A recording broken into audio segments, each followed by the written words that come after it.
সময়টা ছিল সকাল 11টা।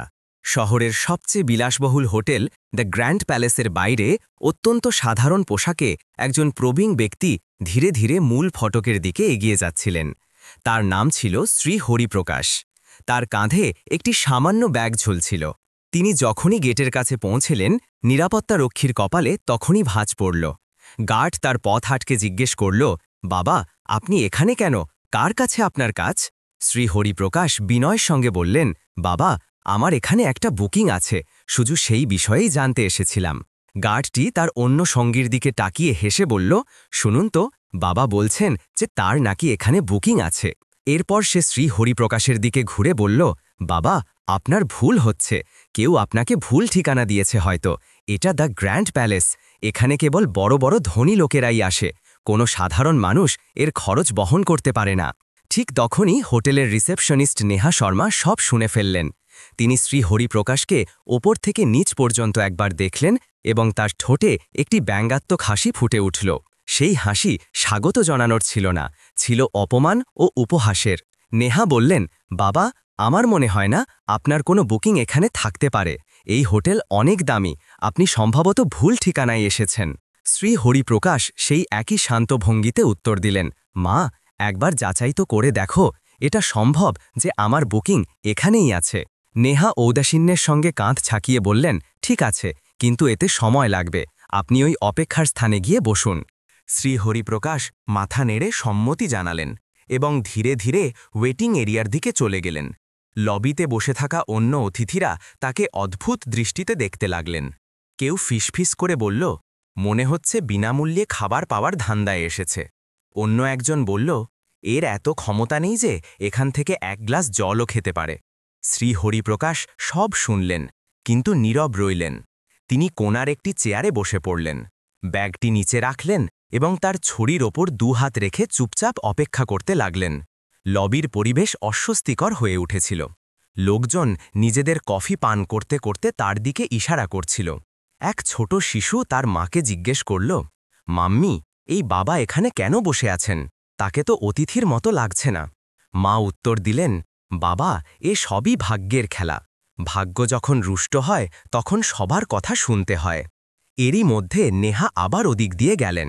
তিনি তার এক সহকর্মীকে বললেন, জানি না ম্যানেজার সাহেব কি ভাববেন, এমন লোকদের এখানে বসিয়ে রাখাও ঠিক হচ্ছে না, হোটেলের সুনাম নষ্ট হচ্ছে। সহকর্মী হেসে বলল, চিন্তা করবেন না, কিছুক্ষণ পর নিজেই ক্লান্ত হয়ে চলে যাবেন। শ্রী হরিপ্রকাশ সব শুনছিলেন, কিন্তু একটি শব্দও বললেন না। তিনি কেবল অপেক্ষা করছিলেন যে কেউ তার কথা শুনবে। 1 ঘণ্টা কেটে গেল। তিনি কখনো ঘড়ি দেখছিলেন, আবার কখনো রিসেপশনের দিকে তাকাচ্ছিলেন। তার আশা ছিল যে কেউ এসে বলবে, হ্যাঁ বাবা, আপনার বুকিং পাওয়া গেছে। কিন্তু এমন কিছুই ঘটল না। শ্রী হরিপ্রকাশ ধীরে ধীরে চেয়ারের সাহায্য নিয়ে দাঁড়ালেন। তিনি রিসেপশনের দিকে তাকিয়ে বললেন, মা, তুমি যদি খুব ব্যস্ত থাকো তবে তোমার ম্যানেজারকে ডেকে দাও, আমার তার সঙ্গে একটি জরুরি কথা আছে। নেহা মনে মনে ভাবলেন, বাড়াবাড়ি তো বটে, এখন একে ম্যানেজারের সঙ্গে দেখা করতে হবে। তিনি অনিচ্ছায় ফোন তুললেন এবং হোটেলের ম্যানেজার মিস্টার রাজীব খাঙ্গাকে কল করলেন। তিনি বললেন, স্যার, একজন প্রবীণ ব্যক্তি আপনার সঙ্গে দেখা করতে চাইছেন। মিস্টার রাজীব খান্না দূর থেকে শ্রী হরিপ্রকাশকে দেখলেন এবং ফোনে হাসতে হাসতে বললেন, উনি কি আমাদের গেস্ট নাকি এমনিই এসেছেন? আমার এখন সময় নেই, ওকে বসতে দাও, কিছুক্ষণ পর নিজেই চলে যাবেন। নেহা সেই আদেশই পুনরাবৃত্তি করলেন এবং শ্রী হরিপ্রকাশকে আরও কিছুক্ষণ বসার নির্দেশ দিলেন। শ্রী হরিপ্রকাশ দীর্ঘশ্বাস নিলেন এবং আবার সেই কোণার চেয়ারে বসে পড়লেন। সবার দৃষ্টির ভার তার কাঁধে ছিল, কিন্তু তার চোখেও তখনও সেই ধৈর্য ছিল, যেন বলছিলেন, সত্যকে আড়াল করা যেতে পারে, কিন্তু থামানো যায় না। মিস্টার রাজীব খান্না তখনও তার কেবিনে বসে কোনো বিদেশি ক্লায়েন্টের সঙ্গে ফোনে কথা বলছিলেন। তার মুখে অহংকার স্পষ্ট ফুটে উঠছিল। ফোন রাখার পরই রিসেপশন থেকে নেহার আবার কল এলো। নেহা বললেন, স্যার, ওই প্রবীণ ব্যক্তি এখনও লবিতে বসে আছেন, আপনি একবার তার সঙ্গে দেখা করে নিন। মিস্টার রাজীব খান্না হেসে বললেন, বসিয়ে রাখো, কিছুক্ষণ পর ক্লান্ত হয়ে নিজেই চলে যাবে। এমন ফালতু লোকেদের জন্য আমার কাছে সময় নেই। ঠিক তখনই সেখানে এক ছোট কর্মচারী এলো। নাম তার অমন। সে হোটেলের বেল বয় ছিল। সে শ্রী হরিপ্রকাশকে দেখল। লবিতে সবাই তাকে নিয়ে মজা করছিল, কিন্তু অমনের চোখে তার জন্য সম্মান ছিল। সে আস্তে করে কাছে এসে বলল, বাবা, আপনি কতক্ষণ ধরে বসে আছেন? কেউ কি আপনাকে সাহায্য করেনি? শ্রীহরিপ্রকাশ হেসে তার দিকে তাকালেন এবং বললেন, বাবা, আমি ম্যানেজারের সঙ্গে দেখা করতে চাই, কিন্তু মনে হচ্ছে তিনি ব্যস্ত। অমনের মুখ শক্ত হয়ে গেল। সে বলল, বাবা, আপনি চিন্তা করবেন না, আমি এখনই তার সঙ্গে কথা বলছি। শ্রীহরিপ্রকাশ মাথা নেড়ে বললেন, তোমাকে অনেক ধন্যবাদ, ঈশ্বর তোমার মঙ্গল করুন। অমন দ্রুত পায়ে ম্যানেজারের কেবিনের দিকে গেল। দরজায় পৌঁছে সে টোকা দিল এবং ভেতরে গেল। মিস্টার রাজীব খান্না ইশারায় জিজ্ঞেস করলেন, কি ব্যাপার? অমন সম্মানের সঙ্গে বলল, স্যার, লবিতে একজন প্রবীণ ব্যক্তি বসে আছেন, তিনি আপনার সঙ্গে দেখা করতে চান। মিস্টার রাজীব খান্না ভ্রু কোঁচকালেন এবং ঠান্ডা গলায় বললেন, অমন, তোমাকে কতবার বলেছি যে ফালতু লোকেদের থেকে দূরে থাকো। উনি কোনো গেস্ট নন, হয়তো ভুল করে কেউ এসেছেন। অমন আস্তে করে বলল, কিন্তু স্যার, তিনি বলেছেন যে আপনার সঙ্গে তার জরুরি কথা আছে। মিস্টার রাজীব খান্না হেসে উঠলেন, হারে, জরুরি কথা? তোমার কি ধারণা আছে যে এখানে কত কোটির ব্যবসা হয়, আর তুমি আমাকে এমন এক বাবার সঙ্গে দেখা করাতে চাইছ? অমন চুপ রইল, কিন্তু ভেতর থেকে দুঃখী হল। সে ভাবল, একজন মানুষকে তার চেহারা দেখে কিভাবে প্রত্যাখ্যান করা যায়? বড় পদে বসলেই কি কারো মানবতা ভুলে যাওয়া উচিত? মিস্টার রাজীব খান্না কঠোর স্বরে বললেন, অমন, তুমি নিজের কাজ করো, এই ব্যাপার তোমার আয়ত্তের বাইরে। অমন মাথা নত করে বাইরে চলে এলো। লবিতে ফিরে এসে শ্রীহরিপ্রকাশের দিকে তাকাল। তার চোখেও তখনও ধৈর্য ছিল। অমন তার পাশে বসল এবং বলল, বাবা, আমি চেষ্টা করেছি, কিন্তু ম্যানেজার সাহেব এখন দেখা করতে চাইছেন না। শ্রীহরিপ্রকাশ হেসে তার কাঁধে হাত রাখলেন এবং বললেন, কোনো ব্যাপার না বাবা, তুমি চেষ্টা করেছ, এটাই আমার জন্য যথেষ্ট। অমনের চোখ ভিজে উঠল। তার মনে হল যে এই প্রবীণ ব্যক্তি কোনো সাধারণ মানুষ নন। তার সরলতার মধ্যে এক অদ্ভুত শক্তি লুকিয়েছিল। প্রায় 1 ঘণ্টা কেটে গিয়েছিল। শ্রীহরিপ্রকাশ তখনও সেই চেয়ারে বসেছিলেন। তিনি ধীরে ধীরে চোখ বন্ধ করে ভাবলেন, ধৈর্য রাখাই আসল শক্তি। কিন্তু এখন সময় এসেছে যে সত্য সামনে আসুক। হোটেলের ঘড়িতে 12:30 বাজল। শ্রীহরিপ্রকাশ আর চুপচাপ বসে থাকতে পারলেন না। তিনি ধীরে ধীরে তার ছড়িটি উঠালেন, ব্যাগ কাঁধে নিলেন এবং রিসেপশনের দিকে এগিয়ে গেলেন। লবিতে বসে থাকা অনেকেই আবার টিপ্পনি কাটল, দেখো দেখো বাবা, এখন ম্যানেজারের সঙ্গে ঝগড়া করতে যাচ্ছেন। রিসেপশনে দাঁড়ানো নেহা শর্মা তাকে আসতে দেখলেন। তিনি বিরক্তি নিয়ে বললেন, বাবা, আপনাকে বলা হয়েছে না, অপেক্ষা করুন, ম্যানেজার এখনও ব্যস্ত। শ্রীহরিপ্রকাশ তার দিকে তাকালেন এবং নরম স্বরে বললেন, মা, অনেক অপেক্ষা করলাম, এখন আমি নিজেই তার সঙ্গে কথা বলে নেব। এই বলে শ্রীহরিপ্রকাশ সোজা ম্যানেজার মিস্টার রাজীব খান্নার কেবিনের দিকে এগিয়ে গেলেন। লবিতে নীরবতা নেমে এলো। সবার চোখ সেদিকেই নিবদ্ধ হল। সবাই দেখতে চাইছিল যে এরপর কি হতে চলেছে। শ্রীহরিপ্রকাশ যখন কেবিনের দরজা খুললেন, তখন মিস্টার রাজীব খান্না তার ঘূর্ণায়মান চেয়ারে দম্ভের সঙ্গে বসেছিলেন। তিনি ভ্রু কোঁচকে বললেন, হ্যাঁ বাবা, বলুন, এত গোলমাল কেন করছেন? আপনার কি কাজ? শ্রীহরিপ্রকাশ ধীরে ধীরে ব্যাগটি খুললেন এবং তার ভেতর থেকে একটি খাম বের করলেন। সেটি এগিয়ে দিয়ে বললেন, এই হলো আমার বুকিং এবং হোটেল সম্পর্কিত কিছু তথ্য, দয়া করে একবার দেখে নিন। মিস্টার রাজীব খান্না হেসে খামটি হাতে নিলেন, কিন্তু না খুলেই টেবিলের ওপর ছুঁড়ে দিলেন। তার হাসিতে অহংকার স্পষ্ট ছিল। তিনি বললেন, বাবা, যখন কারো পকেটে টাকা থাকে না, তখন বুকিংয়ের মতো বড় বড় কথা বলা একেবারেই অর্থহীন। আমি আপনার মতো লোকেদের চেহারা দেখেই বুঝতে পারি যে আপনার কাছে কিছুই নেই। এই হোটেল আপনার সামর্থ্যের বাইরে। ভালো হবে আপনি এখান থেকে চলে যান। শ্রীহরিপ্রকাশ তার চোখে তাকালেন। তার কণ্ঠস্বর এখন গভীর এবং গম্ভীর হয়ে উঠেছিল। তিনি বললেন, বাবা, না দেখেই কিভাবে সিদ্ধান্ত নিলেন? একবার এই কাগজগুলো তো দেখুন। সত্য প্রায়শই এমন হয় না যেমনটা দেখা যায়। মিস্টার রাজীব খান্না চেয়ারে হেলান দিয়ে জোরে হেসে উঠলেন, বাবা, আমার কোনো কাগজ দেখার প্রয়োজন নেই। আমি বহু বছর ধরে এই হোটেল চালাচ্ছি। লোকেদের চেহারা দেখেই চিনে নিতে পারি কার কি ক্ষমতা। আপনার চেহারা বলছে আপনার কাছে কিছুই নেই। এটা শুনে লবিতে বসে থাকা কিছু অতিথিও হাসতে লাগল। শ্রীহরিপ্রকাশ দীর্ঘশ্বাস নিলেন, খামটি টেবিলের উপর রাখলেন এবং শান্ত স্বরে বললেন, ঠিক আছে, যখন আপনার বিশ্বাস হচ্ছে না তখন আমি চলে যাচ্ছি, কিন্তু মনে রাখবেন, আপনি আজ যা করেছেন তার ফল আপনাকে ভোগ করতে হবে। এই বলে তিনি দরজার দিকে পা বাড়ালেন। পিছনে বসে থাকা অতিথিরা ফিসফিস করে বলল, বাহ, ম্যানেজার ঠিক করেছেন, এমন লোকেদের এটাই শিক্ষা হওয়া উচিত। শ্রীহরিপ্রকাশ হোটেল থেকে বেরিয়ে গেলেন। তার শান্ত হাঁটা এবং ঝুঁকে থাকা কাঁধ স্টাফদের মধ্যে এক অদ্ভুত নীরবতা সৃষ্টি করল। কিন্তু মিস্টার রাজীব খন্না তার চেয়ারে বসে হাসতে থাকলেন। তার মুখে নিজের জয়ের অহংকার এবং অবজ্ঞার ভাব ছিল। ঠিক এই সময়ে বেলবয় অমনের নজর সেই খামটির ওপর পড়ল।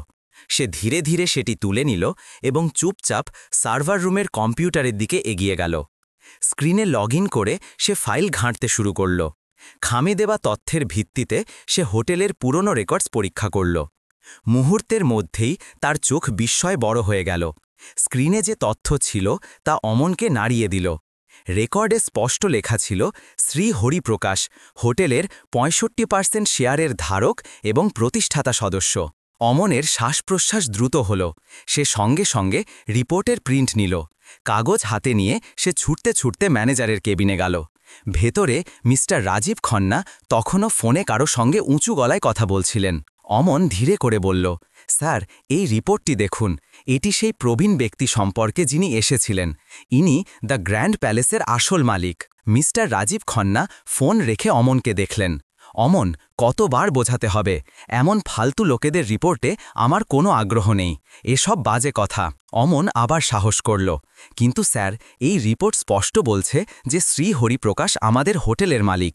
যদি আমাদের কোনো বড় ভুল হয়ে যায়। মিস্টার রাজীব খন্না মাঝখানি তার কথা কেটে দিলেন। তিনি রিপোর্টটি নিজের দিকে টেনে নিলেন। তারপর এক নজর না দেখেই সেটি আবার অমনের দিকে ছুড়ে দিলেন। তার কণ্ঠে অহংকার আরও বেড়ে গিয়েছিল। আমার এই বাজে কথা শোনার দরকার নেই। তোমাকে বলেছি না, গিয়ে নিজের কাজ করো। এই হোটেল আমার যোগ্যতায় চলে, কোনো বুড়োর ভিক্ষায় নয়। অমন হতবাক হয়ে গেল। তার মুখে গভীর হতাশা ছিল। সে রিপোর্ট হাতে নিয়ে বাইরে চলে এলো। লবিতে এসে তার শ্রীহরিপ্রকাশের শান্ত মুখটি মনে পড়ল। তার চোখের ধৈর্য। তার মনে হলো যে এই বিষয়টি এখন শুধু একটি হোটেলের নয়, এটি মানবতার পরীক্ষা। ধীরে ধীরে সন্ধ্যা নামল। অতিথিরা চলে গিয়েছিল। স্টাফরা নিজেদের কাজে ব্যস্ত ছিল।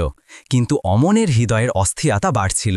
তার বিশ্বাস ছিল যে আগামীকাল এই হোটেলের ইতিহাস বদলে দেবে। পরের দিনে সূর্য একটি নতুন দৃশ্য নিয়ে এলো। দ্য গ্র্যান্ড প্যালেসের প্রতিটি কোণে এক অদ্ভুত ফিসফিসানি ছিল। স্টাফরা একে অপরের কানে কানে কথা বলছিল। কাল যে বাবা এসেছিলেন, শুনেছি তিনি নাকি কোনো বিরাট ব্যক্তিত্ব। অন্যজন উত্তর দিল, হ্যাঁ, আমিও শুনেছি তিনি হোটেলের সবচেয়ে বড় শেয়ার হোল্ডার। এই খবর পুরো হোটেলে ছড়িয়ে পড়ল। কিন্তু কারও বিশ্বাস হচ্ছিল না। সবার মনে একই প্রশ্ন ছিল, সত্যিই কি সেই সাধারণ প্রবীণ এই বিলাসবহুল হোটেলের মালিক হতে পারেন? ঠিক 10:30 লবির পরিবেশ মুহূর্তের মধ্যে বদলে গেল। হোটেলের মূল দরজা দিয়ে সেই সরল পোশাক পরা শ্রীহরিপ্রকাশ প্রবেশ করলেন। তবে এবার তিনি একা ছিলেন না। তার সঙ্গে ছিলেন স্যুট বুট পরা একজন ব্যক্তি, যার হাতে একটি কালো ব্রিফকেস ছিল। সবার চোখ একসঙ্গে তাদের দিকে স্থির হয়ে গেল। গার্ড, রিসেপশনিস্ট, ওয়েটার সবাই নিজেদের জায়গায় জমে গেল। কাল যে ব্যক্তিকে সবাই তাড়িয়ে দিয়েছিল, আজ তিনিই যেন রাজার মতো হোটেলে প্রবেশ করছেন। শ্রীহরিপ্রকাশ সোজা হাত দিয়ে ইশারা করলেন, ম্যানেজারকে ডাকো। তার কণ্ঠে এখন আর নম্রতা ছিল না, ছিল অধিকারের দৃঢ়তা। কিছুক্ষণের মধ্যেই মিস্টার রাজীব খন্না বাইরে এলেন।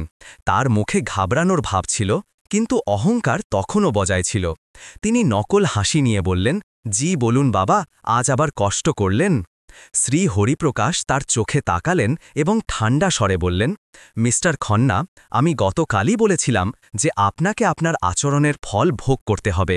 আজ সেই দিন। মিস্টার রাজীব খন্না ঘাবড়ে গেলেন।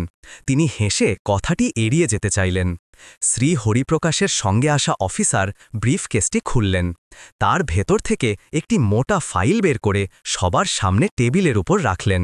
তিনি উঁচু গলায় বললেন, এই নথিগুলি প্রমাণ করে যে এই হোটেলের 65% শেয়ার শ্রীহরিপ্রকাশ জিয়ের নামে রয়েছে। ইনি এই হোটেলের আসল মালিক। পুরো স্টাফ হতবাক হয়ে গেল। নেহা শর্মার হাত কাঁপতে লাগল। লবিতে উপস্থিত অতিথিরা একে অপরের দিকে তাকিয়ে ফিসফিস করতে লাগল, ইনি তো সত্যিই মালিক, আমাদের খুব বড় ভুল হয়ে গেছে। শ্রীহরিপ্রকাশ তার ছড়িটি মাটিতে রাখলেন। তার কণ্ঠস্বর এখন তীব্র এবং গম্ভীর ছিল, মিস্টার রাজীব খন্না, আজ থেকে আপনি এই হোটেলের ম্যানেজার নন। আপনার জায়গায় এখন অমন এই পদ সামলাবে।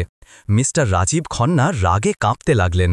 আপনি কে আমাকে বরখাস্ত করার? আমি এই হোটেল বহু বছর ধরে চালাচ্ছি। শ্রী হরিপ্রকাশ গর্জন করে উঠলেন। এই হোটেল আমি নিজের পরিশ্রমে তৈরি করেছি। এর ভিত্তি আমি স্থাপন করেছিলাম।